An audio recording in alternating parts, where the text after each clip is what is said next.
Welcome to Bible and Prophecy, where hidden truths of Scripture are revealed. Today's message: Zion is real, not a symbol, not a dream. It's the place where God gathers His chosen in the last days, and this may be your call to be part of it.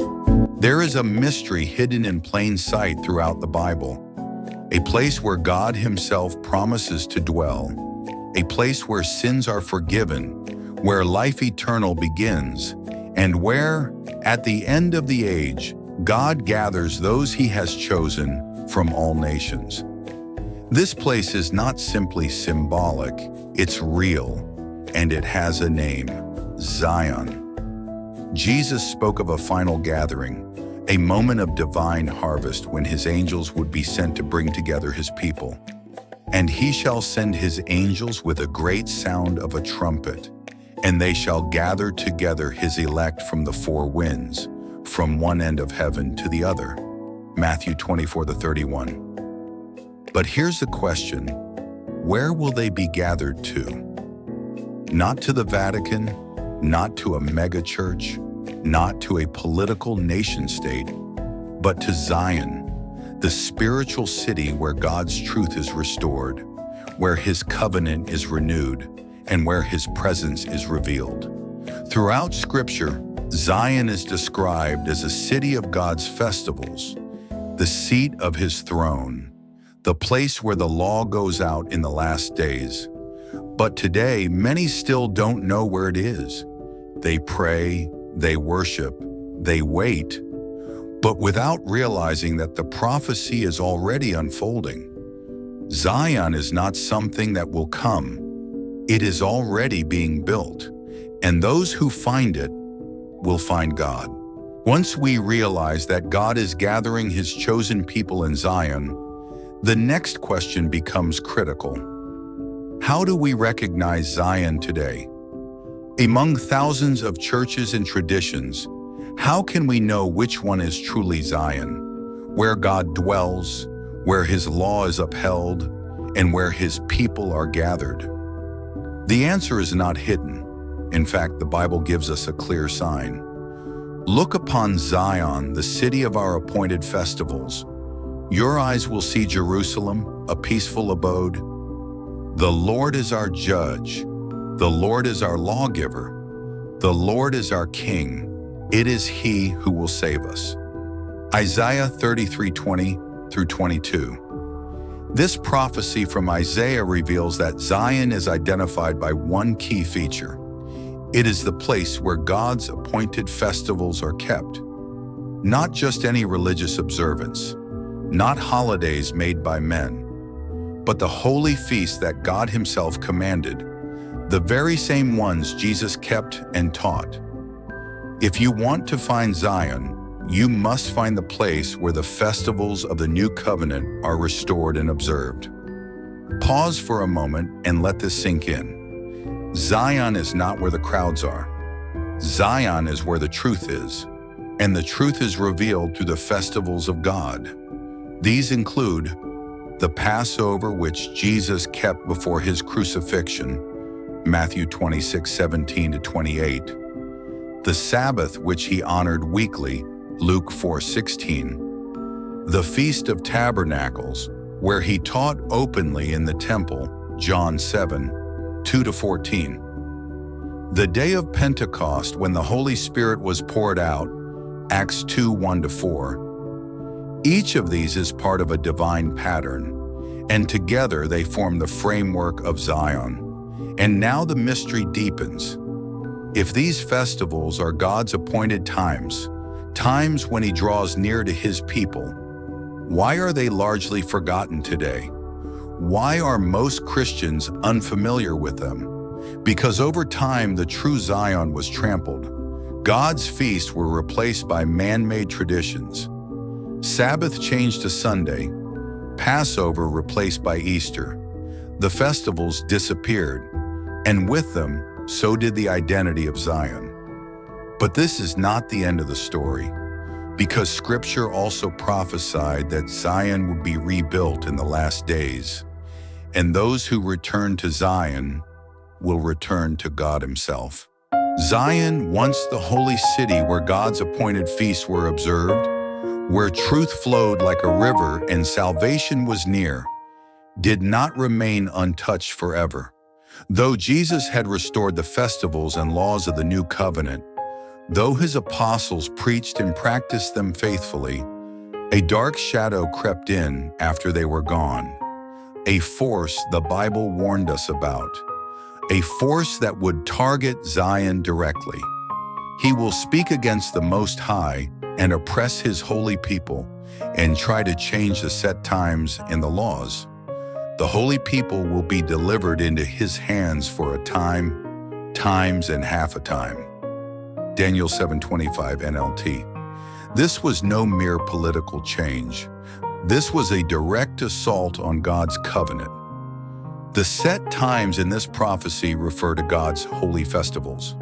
The laws refer to His commandments, including the Sabbath.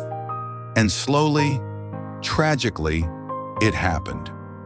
In the early 4th century, under Roman Emperor Constantine, the Sabbath was changed to Sunday, AD 321. The Passover was abolished and replaced by Easter at the Council of Nicaea, AD 325. All other festivals were systematically removed from the church. Zion was torn down, not by war, but by false doctrine. Truth was replaced by tradition, covenant by convenience, and the world moved on, forgetting what Zion once was. But prophecy never fails, and Zion was not meant to stay fallen forever. The Lord will comfort Zion. He will make her deserts like Eden, her wastelands like the garden of the Lord. Joy and gladness will be found in her, thanksgiving and the sound of singing. Isaiah 51:3 NLT. Even as Zion lay in ruin, the promise remained. God would restore her, but not with buildings, not with rituals, with truth, with the very festivals and laws that were stolen. And here lies a vital truth. Without Zion, there is no new covenant. Without the new covenant, there is no forgiveness. And without forgiveness, there is no eternal life. This is why God Himself must return, not as an idea, not in spirit only, but once again, in the flesh, to rebuild Zion, to restore the appointed times, and to gather His people back into the fold. The fall of Zion is not the end of the story. It is the turning point of prophecy, a setup for the greatest restoration the world has ever seen. Zion had fallen. The new covenant was lost. The festivals of God disappeared from the earth. For centuries, the world worshipped without truth, and Christians unknowingly lived in a spiritual desert, calling on God, but far from His appointed place. Yet long ago, the prophets foresaw this moment. Not just the fall, but the restoration. And that restoration would not come from a human reformer, not from a council or denomination. It would come from God Himself. When the Lord shall build up Zion, He shall appear in His glory. Psalm 102:16, KJV. This prophecy is shocking. It says that when Zion is rebuilt, God will appear in His glory. But where will He appear? In heaven? The prophecy is about the rebuilding of Zion on earth, meaning God will appear here just as He did 2,000 years ago. Once again, He must come in the flesh, not to start a new religion, but to restore what was lost, not to erase the old, but to fulfill the covenant. In the Bible, this is not a small side topic. It is the very center of God's salvation work in the last days. In the last days, the mountain of the Lord's house shall be established in the top of the mountains, and many nations shall come and say, "Come, and let us go up to the mountain of the Lord, for the law shall go forth of Zion." Micah 4:1-2. KJV. Zion will be rebuilt.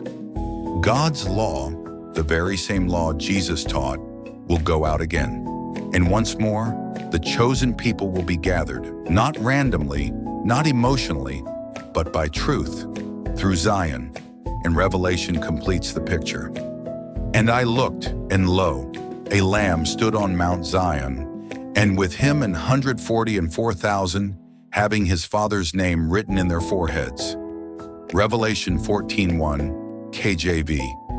The Lamb, Jesus Christ, stands again on Mount Zion, and with him are 144,000 who have returned to the truth, who have received his name, and who follow wherever he goes.